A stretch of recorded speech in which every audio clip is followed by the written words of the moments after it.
Boa noite a todos. Boa noite. Nossa, que delícia! Queridos amigos, amigas, irmãs e irmãos em Cristo, que o Senhor nos abençoe e sempre nos envolva na sua luz, na sua proteção. Que assim seja, Senhor.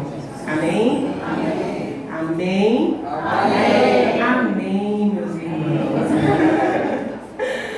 Bem, eu fui surpreendida.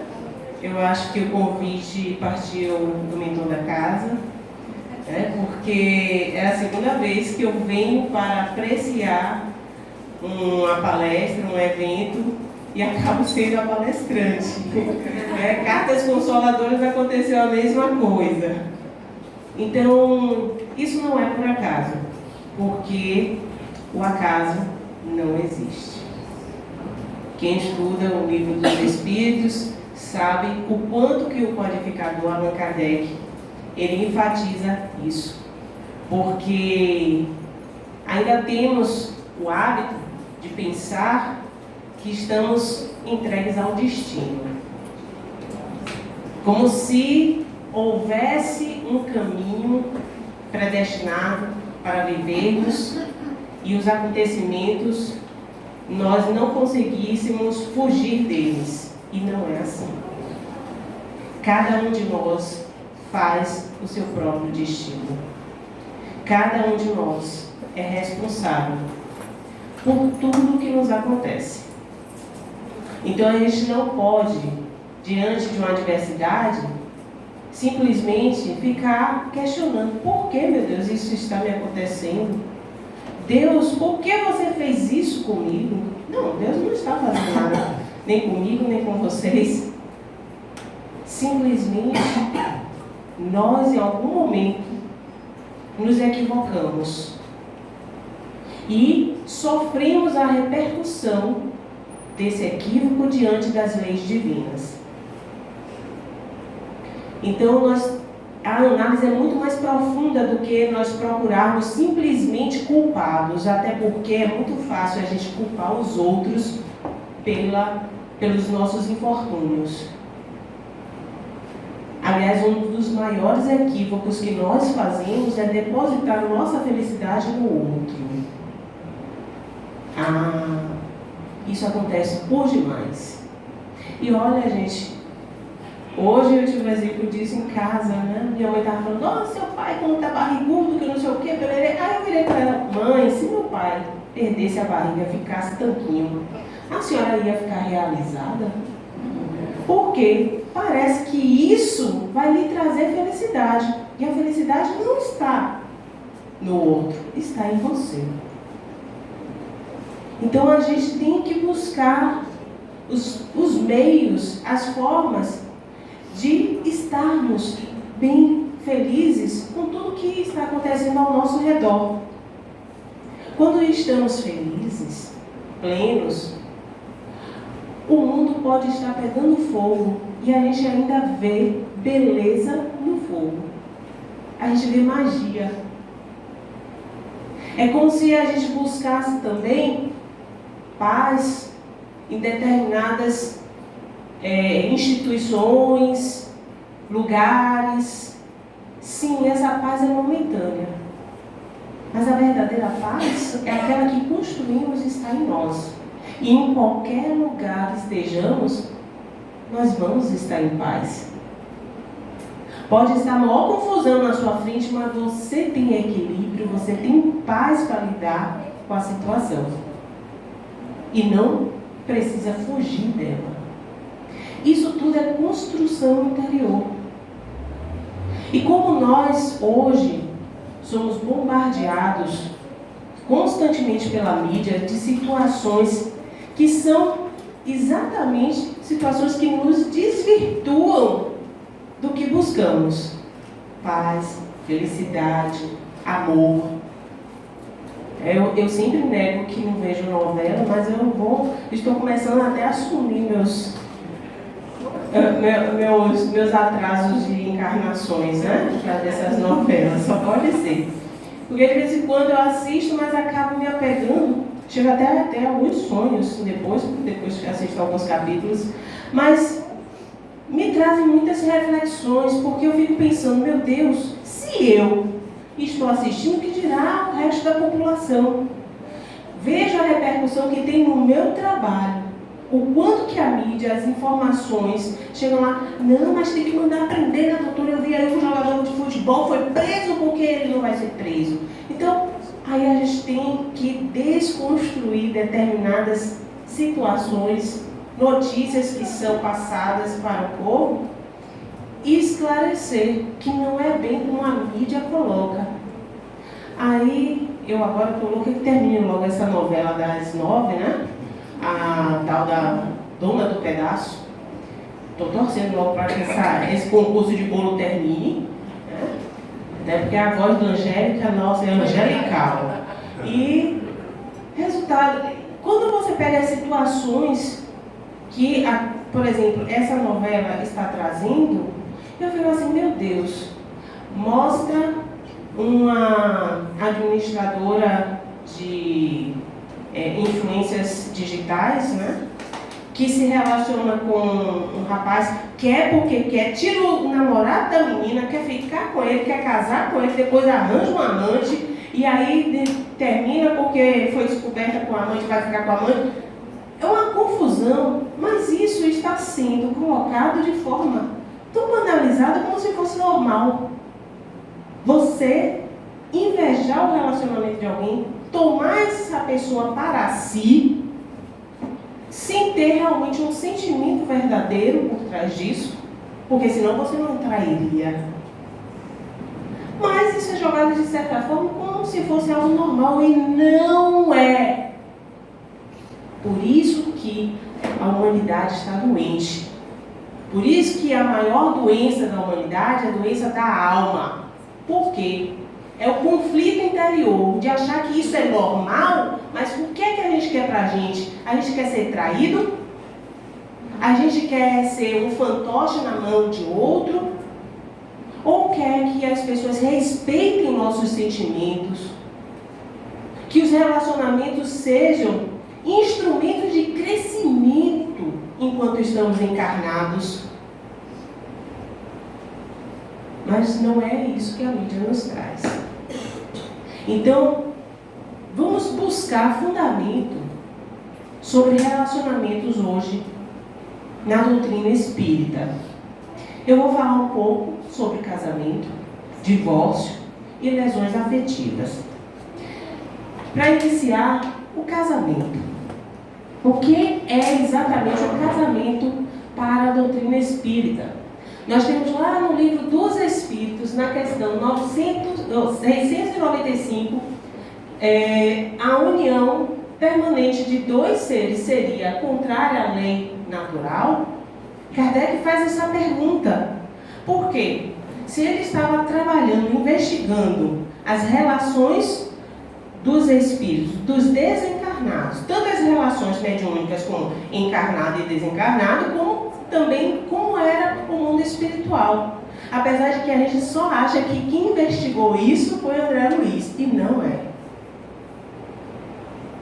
O problema é que nós temos informações hoje, através de André Luiz, que se fossem colocadas para nós em 1857, ninguém iria acreditar. A doutrina espírita talvez até nem se sustentasse. Por quê? Com tudo que Allan Kardec nos trouxe, com o trabalho que ele fez com os espíritos, já foi difícil a doutrina se sustentar. Gente, há 20 anos atrás, espírita no Brasil era perseguido. Você não podia dizer que fazia um culto de evangelho no lar na sua casa porque achava que você estava matando algum animal. A falta de informação, como isso foi deturpado em muitos lugares na humanidade, dificultou e muito que a doutrina espírita fosse levada a sério pela população. Graças a Deus, a gente está aproveitando esse momento e semeando bastante e bem. A gente está tendo a oportunidade de levar, inclusive, até aos cinemas, boas produções Esse ano foi uma riqueza. O filme Kardec, de Valdo Franco, para mim, foram até agora as melhores obras na área realmente espírita. Porque até então, para o leigo, o que é o espiritismo? Muitas pessoas que convivem comigo, que não são espíritas, dizem, eu adoro os livros de Zíbia Gasparetto. Zíbia Gasparetto nunca foi espírita. Ela se autodeclarava em público espiritualista. Dizia que não era espírita. Mas a gente confunde. A gente acha que o fato de falar sobre espíritos é da doutrina espírita. Não. Nós temos outras doutrinas que também falam de espíritos, falam de reencarnação, falam de vida após a morte. Não é só o espiritismo. Só que a gente faz um trabalho com muita seriedade. Quem assistiu o filme Kardec teve a oportunidade de ver a pesquisa, o quanto que ele realmente foi escolhido pela espiritualidade para ter essa missão. Porque um pedagogo, a forma como ele compilou tudo, como ele organizou, como ele investigou, se fosse outro, talvez não fizesse um trabalho assim tão bem feito. Então, quando a gente faz esse questionamento a respeito de espíritos que deveriam ficar por toda a eternidade juntos, será que isso seria possível? Seria ou não? Nós temos espíritos que reencarnam várias vezes juntos. E não é só porque eles têm resgate a fazer, não. São espíritos que reencarnam em missão. Então, os espíritos esclarecem. Bem, eles não vão ficar eternamente juntos. Porque nós somos individualidades. Cada um de nós temos uma contribuição para dar na criação como um todo, na criação divina. A união de dois seres é um progresso na marcha da humanidade. Por quê? Nós já fomos poligâmicos. Aliás, tem ainda algumas culturas que pregam isso. Né? Por exemplo, se eu não me engano, na Arábia, o sheik, ele pode sustentar quantas mulheres ele puder ter como esposa, né? Então, as esposas são sustentadas por ele e tem que ter uma boa vida. Se essa moda pega no Brasil, a gente morre de fome. Né? Então, a gente não precisa nem fazer dieta, porque já vai ser por amor, a gente vai emagrecer, passando fome. Então, Emmanuel também, no livro Consolador, ele ratifica, ele reafirma isso, dizendo que o casamento já é uma evolução.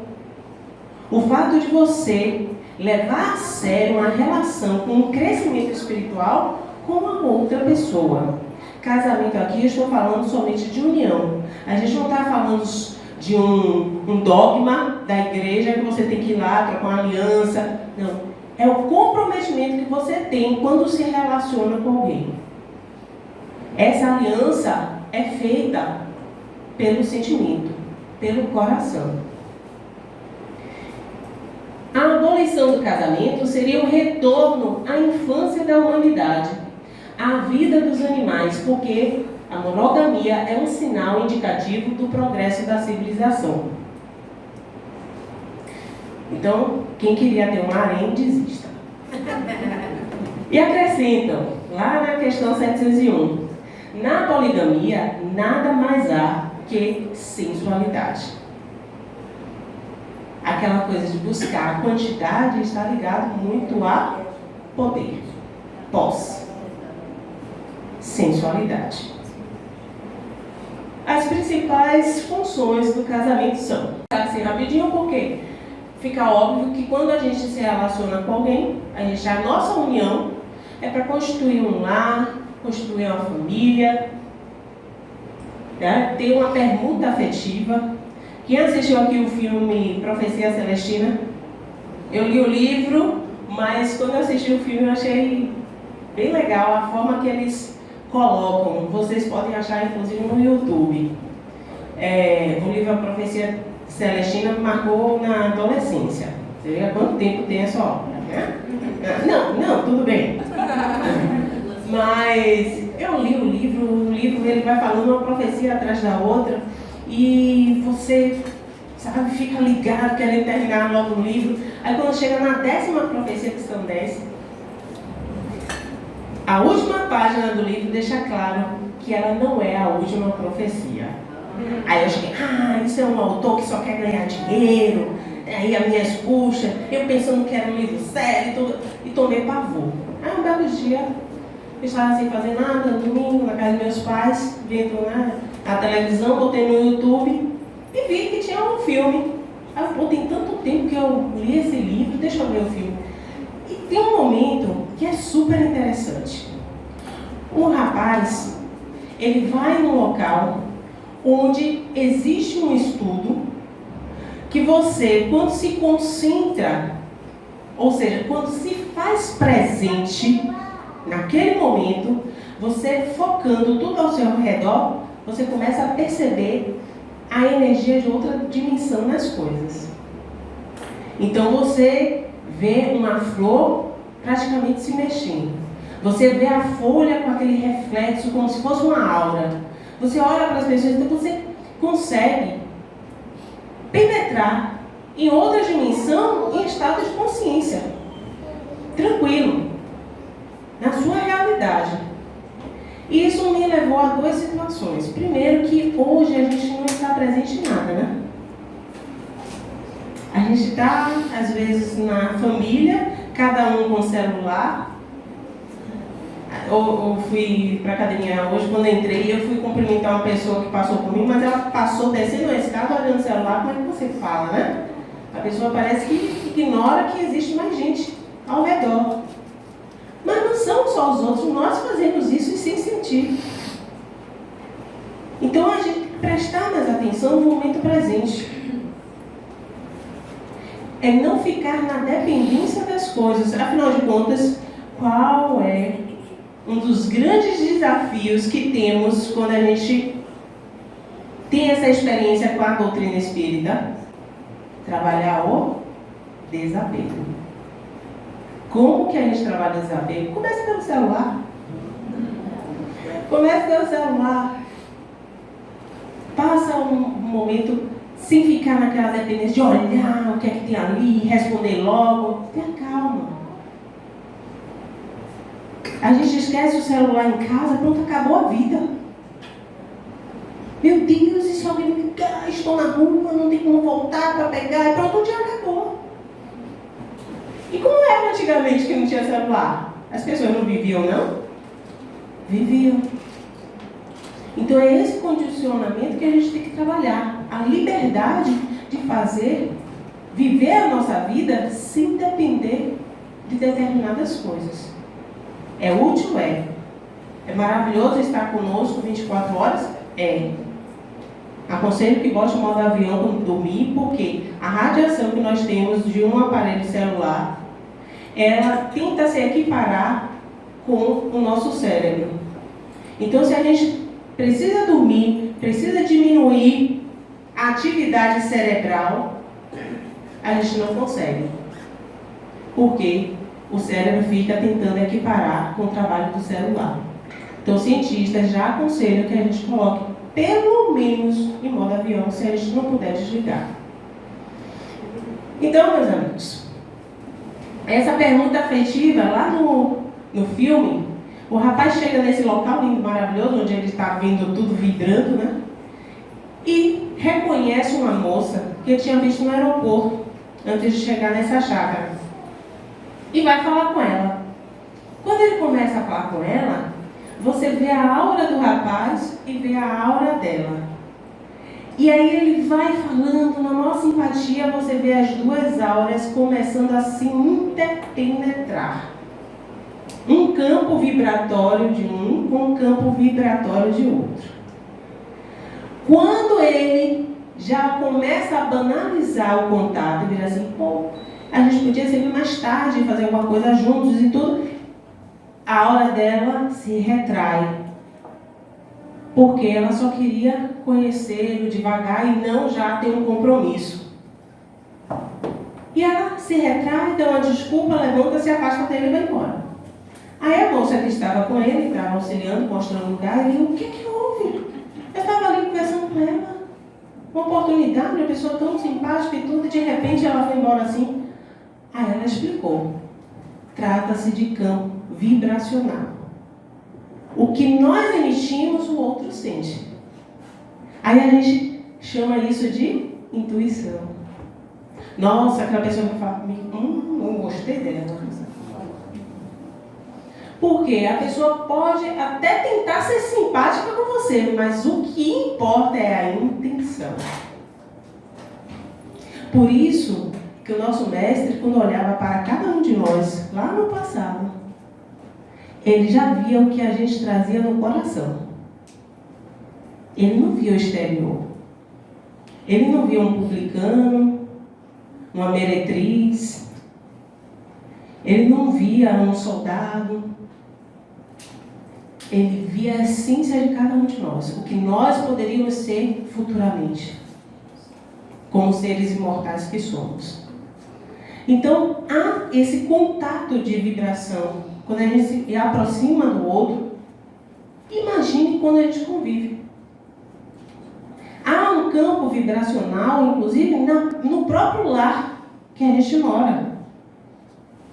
Produzido por aquelas pessoas que moram ali. Tem gente que é de outra cultura, que chega da rua, deixa o sapatinho lá de fora, para não levar as coisas ruins, os lixos da rua por onde andou, para dentro de casa. Tem essas, vamos dizer assim, essa forma de pensar, como se fosse se proteger, né? O pessoal chama de aquela coisa que bota os negócios tudo igual, esqueci o nome. É um negócio japonês, né?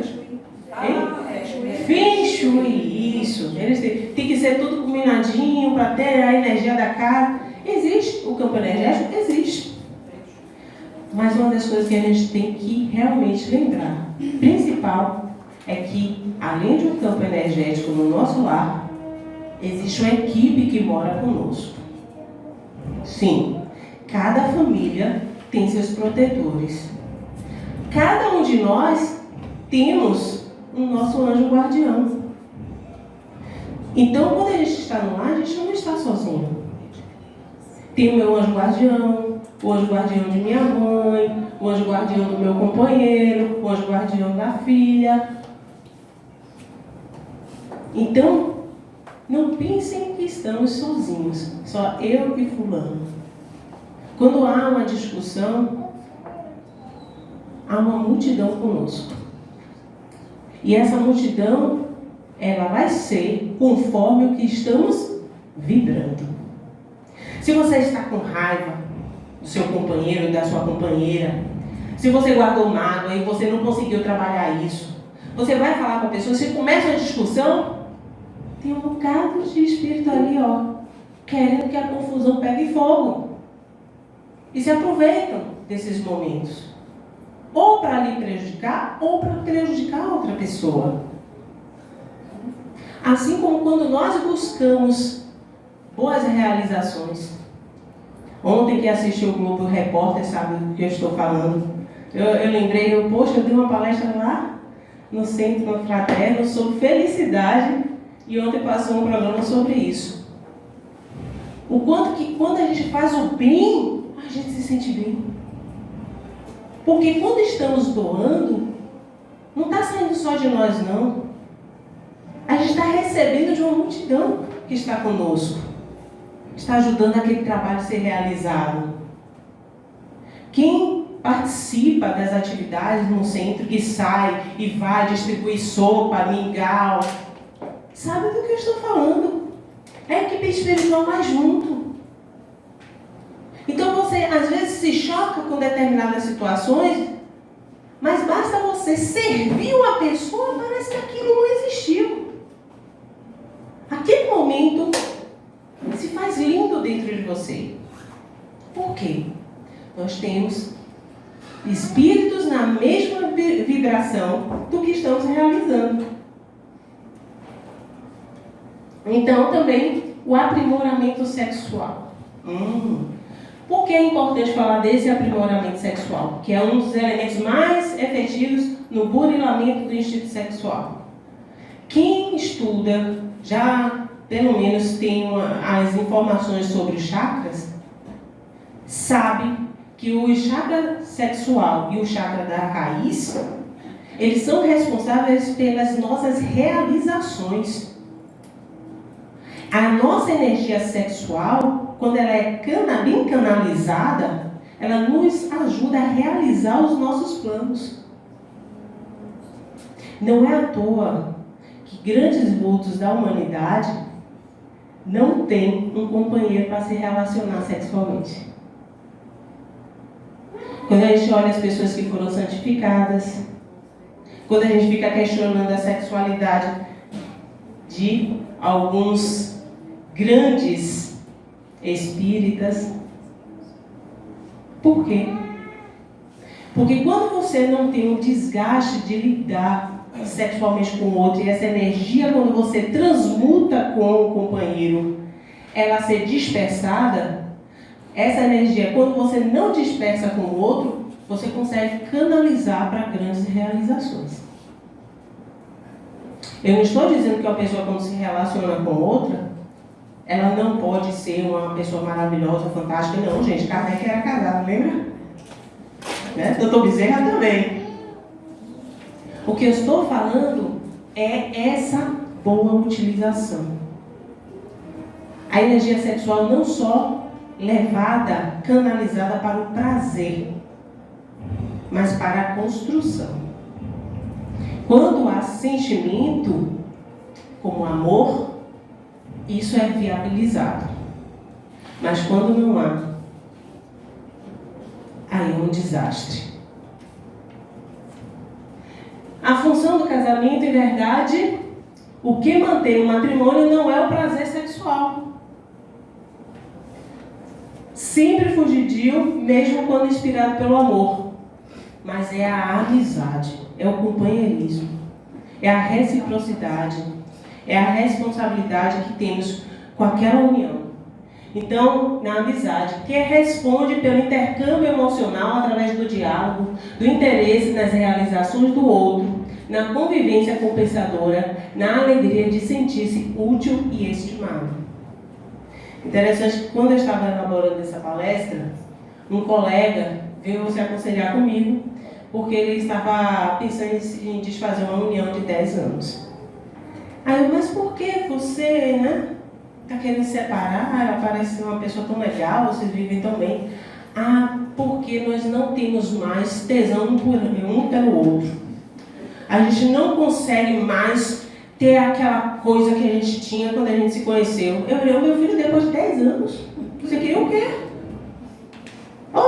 Vivemos num mundo material. Até isso gasta com o tempo. Né? Olha, há 10 anos atrás, o foco do relacionamento era um. Depois de uma década, o foco é outro.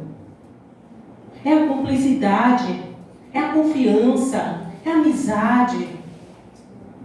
São valores que você constrói com o tempo que você não consegue ter com uma pessoa que você conhece. Hoje, você pode dizer que aquela pessoa que você convive há 10 anos não é uma estranha. Aí ele parou e pensou, já pensou, daqui a mais 20 anos, você já na idade mais avançada, você acha o quê? Você vai buscar atividade sexual e tudo para te realizar? Ou você vai querer uma pessoa que aguente os seus cacoetes, suas manias? Porque quanto mais a idade avança, mais mania a gente vai tendo. Aquelas manias, desde a mocidade, vão virando ranço na gente. Aí ele, não tinha pensado nisso não. Não existe coisa pior do que a gente chegar na idade avançada em solidão. E principalmente quando a gente não aprende a se bastar. Porque quando a gente se basta, o outro vem como um plus. Tudo é maravilhoso. Mas quando a gente não se basta, a gente fica achando que o outro vai nos fazer feliz. E não é assim que funciona. Cada um é responsável pelo que planta.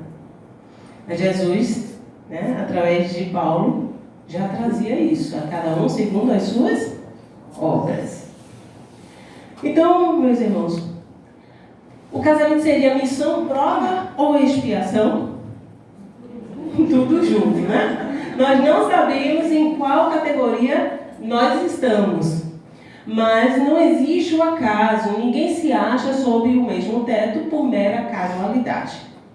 Então, nós, as pessoas que passam pelo nosso caminho, não existe acaso. Então, aprenda a olhar de forma amorosa para aquela pessoa que é insuportável e que você tem que lidar no dia a dia. É sério.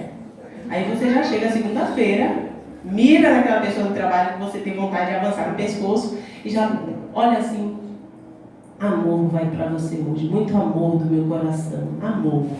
E vibra amor para essa pessoa. Bota essa pessoa nas suas orações no Evangelho do Lar. Aprende a amar os vossos inimigos. Que esse é o maior desafio de todos nós. Não é somente amar o próximo, é amar o próximo, sendo esse próximo o nosso inimigo. Aquele que nós temos desavenças, aquele que nós achamos que não nos compreende. Porque não estamos aqui por acaso. Deus permite nas famílias encarnações de espíritos antipáticos ou estranhos com o duplo fim de servir de prova a uns e de avanço para os outros. Então, a gente que fica pensando: nossa, eu estou nessa família porque já tem um vínculo espiritual com ela. Não, calma. Você pode ter caído de paraquedas nela. Porque a reencarnação, ela não erra de endereço. Estamos exatamente onde precisamos estar para crescer, para evoluir. Ah, mas minha família é muito desestruturada, é tudo errado. Você tem que passar por essa experiência de estar numa família complicada, de sobreviver com isso. Gente, quem gosta de Chico Xavier aqui? Quem ama? Chico Xavier. Quem não leu a biografia dele, assista o filme Chico Xavier, A Vida de Chico Xavier. Vocês vão ver. Ele veio de uma família que era bem estruturada. A mãe morreu, Dona Maria, João de Deus. O pai pega e espalha os filhos pela família porque não tinha condições de cuidar de todo mundo. E Chico vai morar na casa da tia que é madrinha dele. Tia e madrinha. E o que é que ela faz? Carinhosamente, espetava garfos na barriga dele até sangrar. Inclusive, tinha dias que Chico ficava com o garfo pendurado.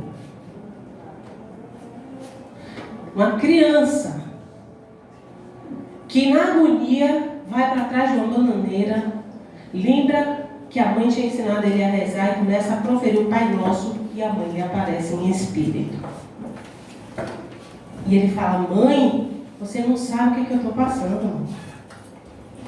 E ela fala: tenha paciência, meu filho. Uma criança, como é que vai entender? Ter paciência e estar sendo maltratada.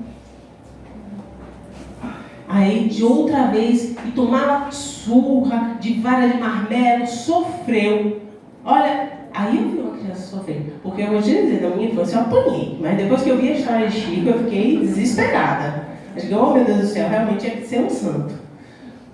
Gente, tem um momento que ele vai de novo, 3 dias sem comer. A madrinha tinha tirado a comida dele.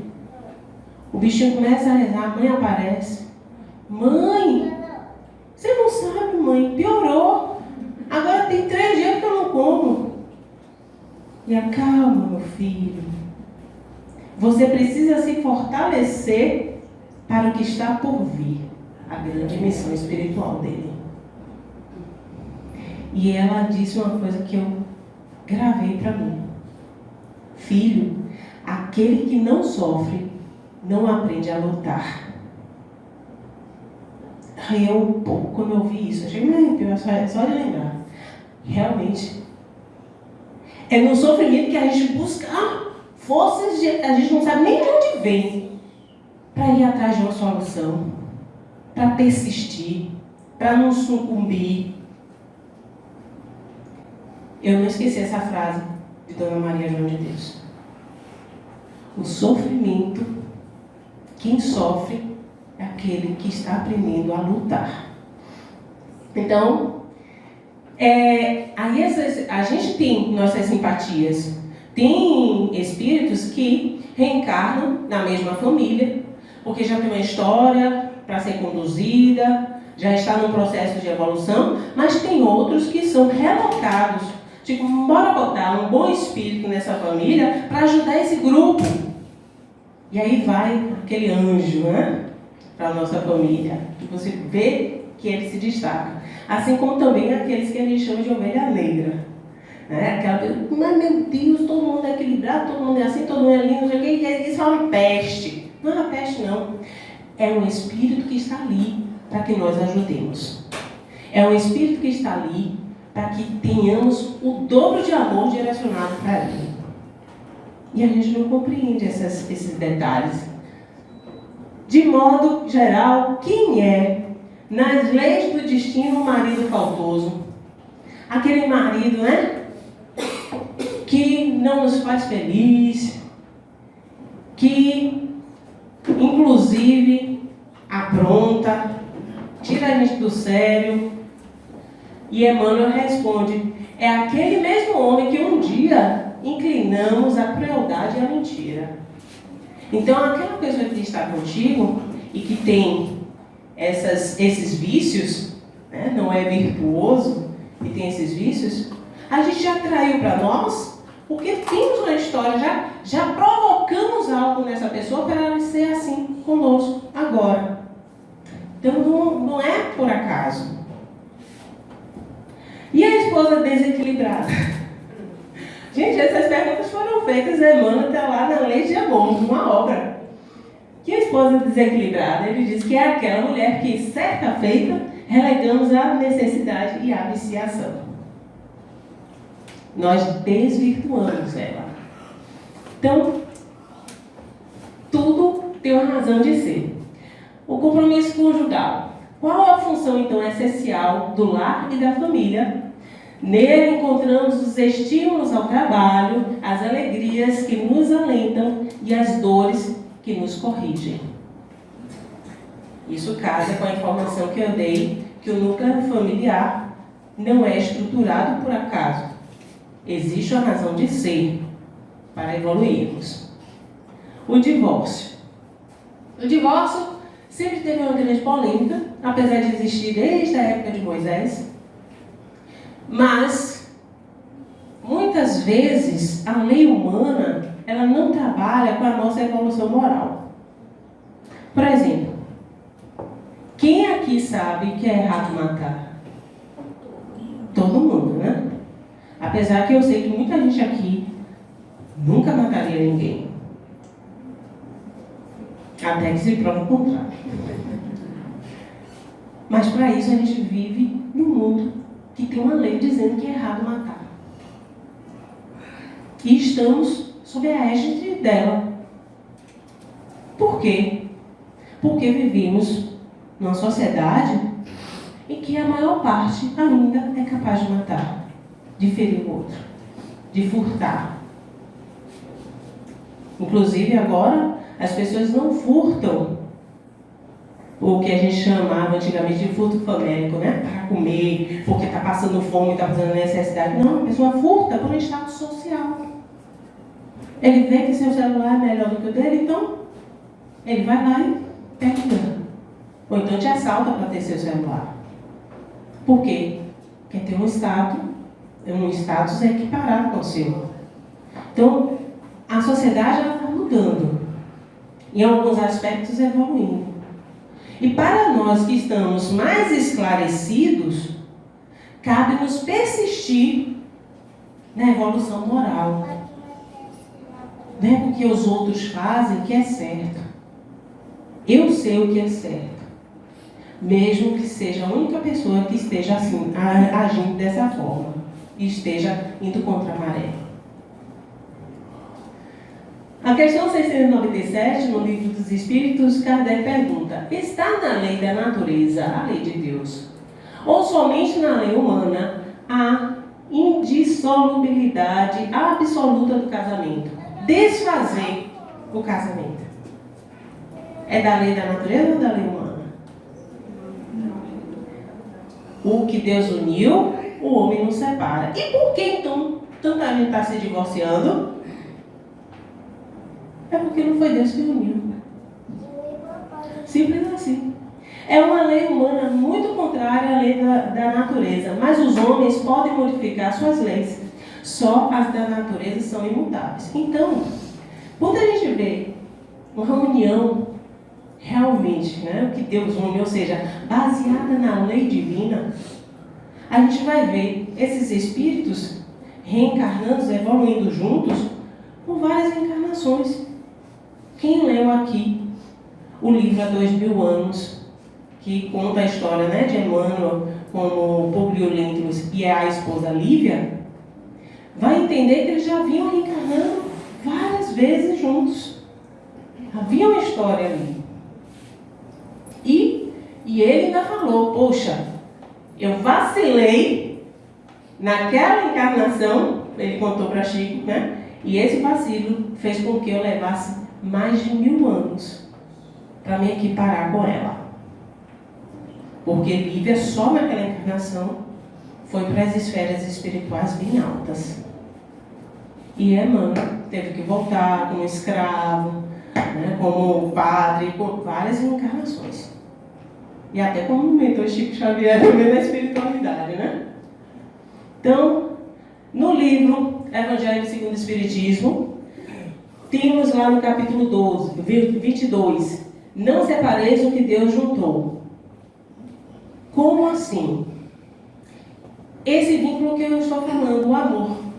Quando existe amor, a gente sabe que é uma união baseada nas leis divinas. Quando não existe amor, ou seja, isso é quebrado, existe afeto, respeito, mas amor, aquela coisa que você realmente não consegue desenvolver as suas aptidões espirituais aqui, porque você não está mais com aquela pessoa, você sente aquela dificuldade.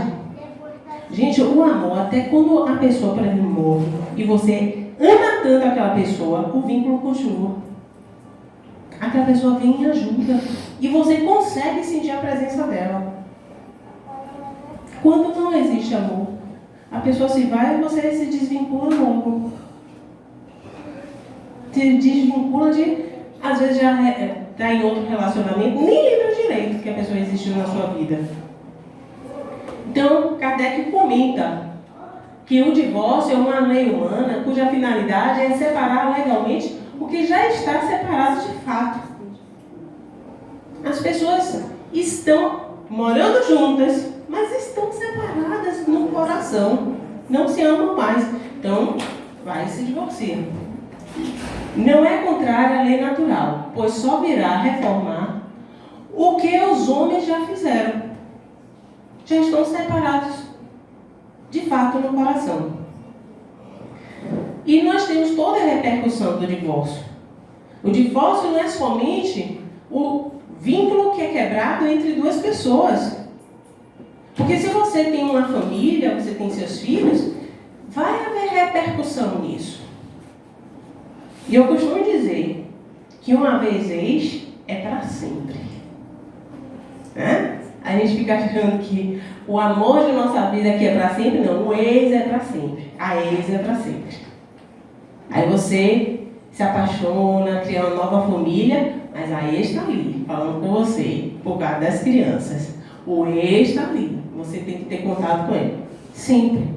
As pessoas que nós nos vinculamos e temos um relacionamento, mesmo rompido, a gente continua tendo algum tipo de relacionamento. Então tem a repercussão também do divórcio nos filhos, que a gente tem que ter muito cuidado para o respeito, a consideração, né? E as crianças não serem perturbadas com o relacionamento que foi rompido. Em lesões afetivas, nós temos que o fator determinante de muitos desajustes comportamentais é a lesão afetiva. Constitui-se também no distúrbio da emoção. O que é exatamente a lesão afetiva? É aquela pessoa que sofre porque foi vítima de um relacionamento que não era baseado no amor. Né? Eu não gosto muito de falar em novela, mas tem uma novela antiga, que acho que passa às 18 horas, uma coisa assim, 18h30, né? Éramos 6, baseado num romance até, famoso. E aí você vê, né, o núcleo familiar, como é que ele começa, como é que era antigamente, a paquera, o namoro, de pegar a mãozinha um no outro, o respeito para com a outra pessoa. Hoje não pega mais na mão não, né? Pega em outros lugares, mas o que é que ocorre? Quando você se aproxima, aqueles relacionamentos que acabam, e aí, eu me lembro que na juventude eu vi muito isso. Na hora que eu sofri, terminava um namorado, arranja logo outro que passa. E o pior de tudo é que eu realmente arranjar logo outro para passar. Hoje eu aconselho isso quando a gente tem um bicho de estimação. Porque quando a gente perde um bicho de estimação, eu falo, pega logo outro, porque a alegria do que chega, você esquece. Mas já relacionamento humano é diferente, gente. Porque você, quando se aproxima de alguém, não porque gosta, não porque você está pensando realmente criar relações com essa pessoa, uma estrutura mais tarde até familiar, você está se aproveitando dela. Você está usando ela. E tem pessoas que usam, inclusive, até o corpo da outra. Não basta estar encarnado e ter seu próprio corpo, né? Tem que usar o... A gente vai ver uma crítica até de Emmanuel sobre isso. Usa a si mesmo. Usa para esquecer, usa para afastar, ou então se aproxima porque é rico, ou porque é famoso. Esses relacionamentos que não são baseados em amor causam muitas lesões afetivas. E aí isso traumatiza a pessoa para ter relacionamentos saudáveis. Quem nunca... é só eu que acontece essas coisas, né? Quem nunca... Eu não quero saber de fulano nunca mais na minha vida. Eu não quero namorar nunca mais. Eu não quero saber de ninguém mais. É uma repercussão daquele que sofreu lesão afetiva. Aí é que eu digo, né? A gente descobre que já matamos, já morremos, né? Já cometemos suicídio e não sabemos como. Quem foi aqui que nunca matou? Deixa eu ver quem é. Você nunca matou, não? Nessa não. Não? Eu também pensava, até o dia que eu descobri que se a gente falasse assim para outra pessoa, não quero nunca mais ver, por mim, morreu.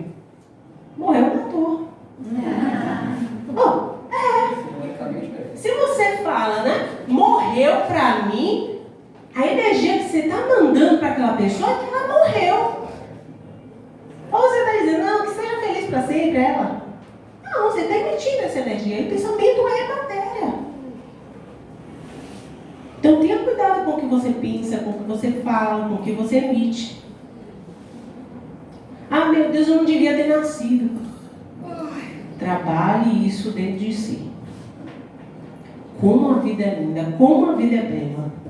Porque essa forma de pensamento, se perguntar e ficar dizendo que eu não deveria ter nascido, como eu na juventude eu falava, eu não pedi para nascer, Eu falava, brigava com minha mãe e falava isso, né? Você e meu pai que inventaram essa moda de me trazer. É porque eu era um espírito muito rebelde, né? Estou me trabalhando muito nessa encarnação. Mas é difícil. A simpatia ou a antipatia tem as suas raízes profundas no espírito, na sutilíssima entrosagem, nos fluidos peculiares a cada um. E quase sempre, de modo geral, atestam uma renovação de sensações experimentadas pela criatura desde o pretérito delituoso em iguais circunstâncias. Então temos aí muitas histórias, sim, do passado que a gente está resolvendo agora. E por que você fala assim, mas então quer dizer que na doutrina espírita a gente tem que aguentar ali? Eu já vi umas pessoas, né, quando eu comecei a ser espírita, a frequentar centro, umas histórias da senhora, uma vez eu fiquei até meio assustada. Eu, minha filha, eu sei que isso é o meu karma. Gente, não é assim. Isso não é meu karma. Isso é uma escolha. Nós temos o livre-arbítrio. Aquela pessoa é instrumento de crescimento. Mas se eu não consigo olhar para ela como instrumento de crescimento, é melhor que eu me afaste dela do que eu ficar praguejando, entendeu? Desejando mal de uma pessoa que está convivendo comigo. Isso é muito pior. Isso é um atraso evolutivo. Devemos, porém, considerar que toda antipatia, aparentemente a mais justa, deve morrer para dar lugar à simpatia, que edifica o coração para o trabalho construtivo e legítimo da fraternidade. É trabalhar esse crescimento de sentimento.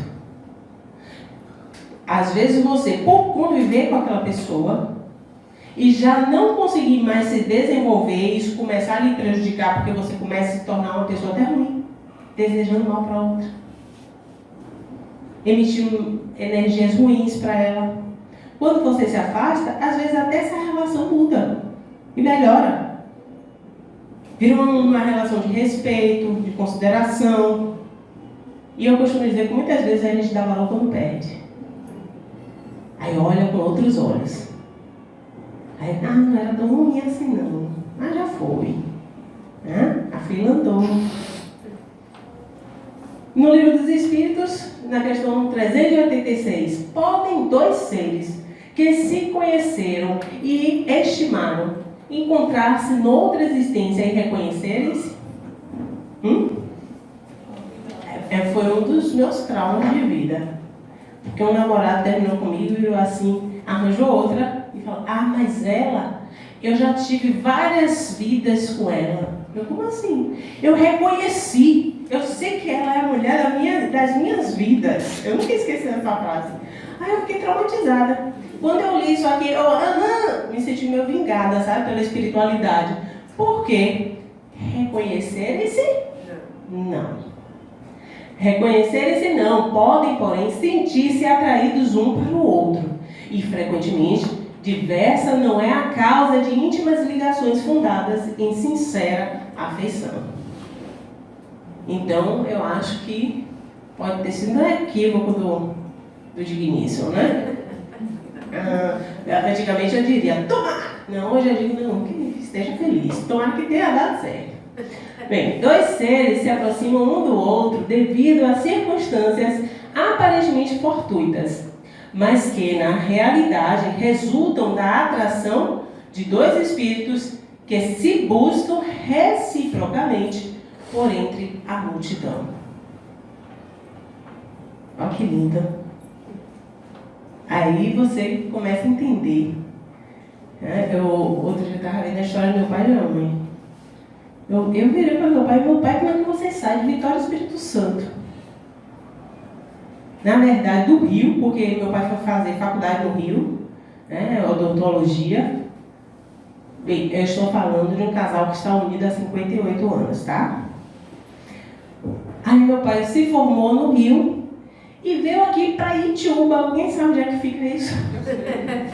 Perto de Cocorobó, Jacurici, Camandaroba, né? Vocês sabem, né? Pois é. Lá no sertão daqui, né? Da Bahia. E foi coincidência. conhecer minha mãe. Conheceu minha mãe e se apaixonou. Eu já conheci também a história de um casal que eu fiquei meio estarrecida, que a vida deu tantas voltas, que a família da menina, até para afastar tanto o senhor que estava querendo casar com ela, botou aí e enfiou a menina no convento. Em outro estado, em outra capital. Ele foi morar nessa capital, pegou um emprego de entregador de colchões e foi entregar colchão aonde? No convento. Chega lá a menina lá que foi receber ele para despachar os colchões. De lá do convento já saiu casada. Aí eu digo, meu pai, eu falei para ele, meu pai, como é que você sai do Rio e vem aqui para Itiúba, no meio do mato, para conhecer minha mãe? Ele, você vê minha filha, né? A espiritualidade trabalha isso. Então não fica desesperado quando algo não deu certo, porque não é que não deu certo, é porque aquela pessoa foi necessária para você até ali. Até ali. Quantas pessoas passam pelas nossas vidas? Quantas? Não fala só assim de relacionamento amoroso, não. As nossas amizades. Muitas amizades que tivemos na infância não são as da nossa adolescência, não são as de hoje. Porque tivemos as companhias necessárias para amadurecermos, para crescermos. Não lhe seria, então, mais agradável reconhecer esses espíritos, se acharem, e pronto? Será, gente? Nem sempre. A recordação das passadas existências teria inconvenientes maiores do que imaginais. Depois de mortos, reconhecer-se-ão e saberão que tempo passaram juntos. Ou seja, depois que a gente desencarna, muita coisa que a gente não compreendia aqui, agora, e buscava respostas, a gente vai compreender. A gente vai entender. Inclusive, vão ficar frustrados, porque a gente teve um planejamento reencarnatório lindo, maravilhoso, que a gente...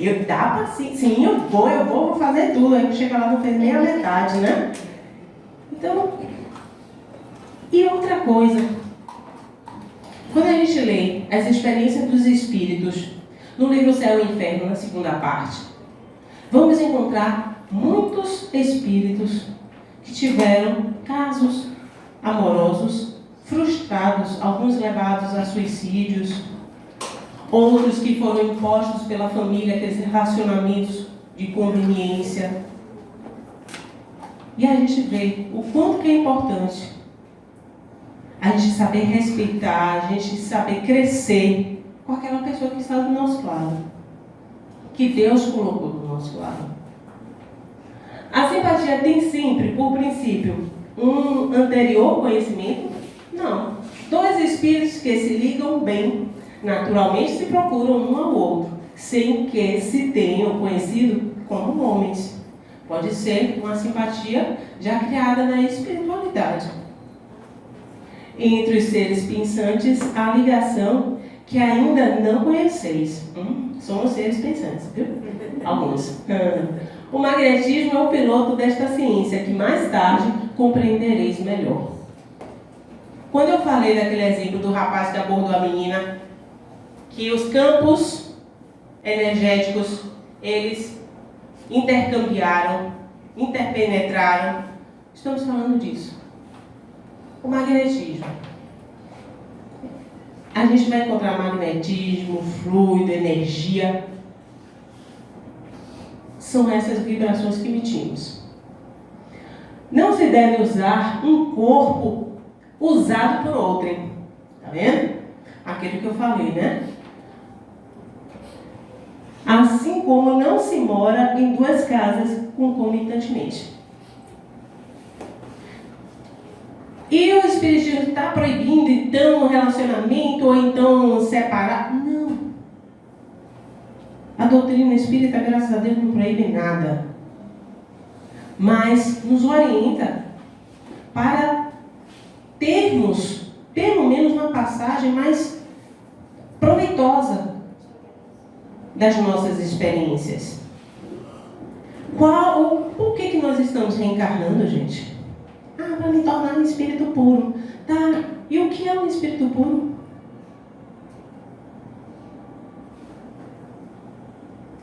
O espírito puro faz o quê? É um Jesus, ele governa planetas. Gente, antes de sermos espíritos puros, somos homens de bem. Para ser um homem de bem, temos que já vivenciar a lei de justiça, amor e caridade, sem fazer esforço algum. Amar incondicionalmente. Não é amar porque é meu filho, não. É amar porque é filho de outra. Porque a gente diz, amor de mãe é incondicional. Muitas vezes amor de mãe é posse. Meu filho vai para a guerra, vários outros jovens, e eu mexo mundos e fundos para que o meu filho volte. Se meu filho volta, eu não estou nem aí para o filho das outras. Isso é amor incondicional? Isso é posse. É amor para o meu filho, não amor universal. Quando somos homens de bem, a gente já tem esse amor universal no coração, a gente ama todo mundo. A gente não faz distinção nenhuma. Estamos aqui para aprendermos a amar. Amar. Conscientizemos-nos também que o problema da sedução irresponsável, egoística, é muito grave, de vez que contraímos séria dívida com a pessoa seduzida. Aí depois não sabe por que tem um obsessor na sua cola. As mágoas, as raivas, as revoltas, o sentimento de abandono, tudo isso gera uma perseguição espiritual. Toda vez que determinada pessoa convide outra à comunhão sexual ou aceita de alguém um apelo neste sentido, em base de afinidade e confiança, estabelece-se entre ambas um circuito de forças pelo qual a dupla se alimenta psiquicamente de energias espirituais em regime de reciprocidade. Traduzindo a importância do ato sexual entre duas pessoas que se amam. Então essas energias elas vão ser intercambiadas, transmutadas e potencializadas porque se amam. Agora, quando não se amam, elas são dissipadas, desvirtuadas, descanalizadas e muitas vezes desequilibradas. Quando um dos parceiros foge ao compromisso assumido sem razão justa, lesa o outro na sustentação do equilíbrio emotivo, seja qual for o campo de circunstâncias em que esse compromisso venha a ser efetuado.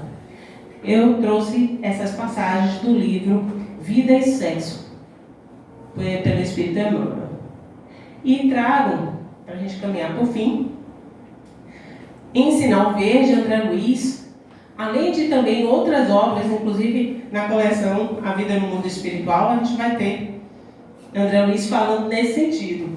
Toda pessoa que lesa a outra nos compromissos do coração está fatalmente lesando a si própria, porque ela está se comprometendo com a lei divina. Visto que, segundo a lei que nos rege o destino, receberemos de retorno tudo o que dermos aos outros. Se eu faço alguém sofrer, em algum momento eu vou sofrer também. Não precisa ser aquela pessoa ter que reencarnar comigo, porque a gente tem essa maneira de pensar nos nossos karmas com os outros. Essa pessoa perturbada está do meu lado, é porque eu fiz algum mal para ela no passado. Não, você pode ter feito mal para uma pessoa que está vivendo lá na China. Mas, se ela estivesse com você, você estaria tendo essa mesma experiência. Mas ela não está porque a vítima sempre está numa posição melhor que a sua. Então a espiritualidade vai arrumar alguma companhia que nos dê a lição para que a gente não age assim novamente. Não precisa ser com a nossa vítima. Senão seria até um business que a gente chama, né? Ia fazer a vítima sofrer de novo, pegar a gente de novo para... Não. A vítima não está melhor que a gente. Então, meus irmãos, seja qual for o relacionamento que você atraiu para dentro da sua vida, numa determinada época, ele foi aquilo de que você precisava naquele momento. Aí nós temos, né, uma frase de Pachopa. Quem está, pelo menos, tendo um pouquinho de acesso às informações de física quântica, não é à toa. A cada um segundo suas obras. Ao que nós chamamos de lei de causa e efeito. A lei do retorno. Chamamos de várias coisas. Mas o que eu quero para mim? Nós temos essa lição, que eu chamei de causa e efeito, lei do retorno, a cada um segundo suas obras, se resume em um único ensinamento de Jesus.